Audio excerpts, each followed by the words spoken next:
For mange år siden fik Danmark sit tv-signal, og det har givet os en masse gode oplevelser. Kan du huske, da Vilfort scorede?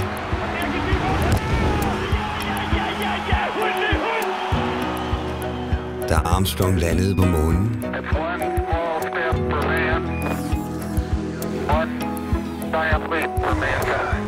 Og da Mary sagde ja. Men den 31. oktober 2009 er det slut. Det gamle tv-signal til antenner slukkes. Men heldigvis har vi fået et nyt og bedre signal med mange flere muligheder. Skal du gøre noget? Læs mere i den folder, du snart modtager med posten. Det nye tv-signal.